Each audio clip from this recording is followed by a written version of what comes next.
बनाने से। आज मैं आपको गुणस्थान के बारे में बताऊंगी। मैंने गुणस्थान का यह मॉडल बनाया हुआ है। यह मॉडल बनाने में मैंने इको फ्रेंडली वस्तुओं का ही प्रयोग किया हुआ है।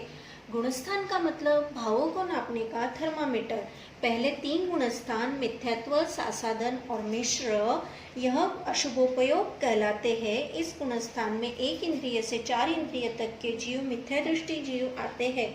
हम मिथ्यात्व का जब त्याग करते हैं तो हम चौथे गुणस्थान में आते हैं। इस गुणस्थान में आने के बाद फिर से हमने अगर मिथ्यात्व को अपनाया तो हम यहाँ से गिरकर संसार रूपी सागर में डूब जाते हैं।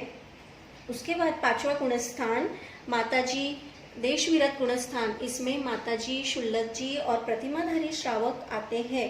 6ठा और 7वां गुणस्थान जो होता है वो सिर्फ मुनि महाराजों का होता है। इस गुणस्थान में मुनि महाराज जब आहार लेने को निकलते हैं तो उनका 6वां गुणस्थान होता है, और जब वो अपने ज्ञान और ध्यान में लीन रहते हैं तो उनका 7वां गुणस्थान होता है। 4 से 7 तक के गुणस्थान को शुभोपयोग कहते हैं। 8वां गुणस्थान अपूर्व। पंचम काल में 7 के ऊपर कोई गुणस्थान के ऊपर नहीं चढ़ सकता, क्योंकि 8वें गुणस्थान में जाने के लिए हमें शायिक सम्यक दर्शन की जरूरत पड़ती है, और पंचम काल में शायिक सम्यक दर्शन का अभाव होता है। 10वां गुणस्थान सूक्ष्म संप्राय गुणस्थान। यहाँ राग का पूर्णतः क्षय होने पर हम 10वें गुणस्थान में पहुँचते हैं। 12वें गुणस्थान में मोह का पूर्णतः क्षय होने पर 12वें गुणस्थान में आते हैं।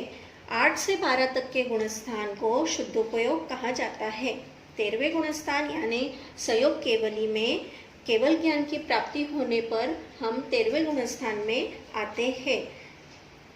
13 और 14 जहाँ सारे गुणस्थान पार होते हैं वो है सिद्धशिला। यहाँ कोई गुणस्थान की जरूरत नहीं होती है।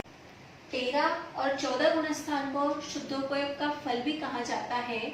मेरा एक गुणस्थान को समझाने का छोटा सा प्रयास आपको पसंद आया होगा, यह आशा करती हूँ। धन्यवाद। जय जिनेन्द्र।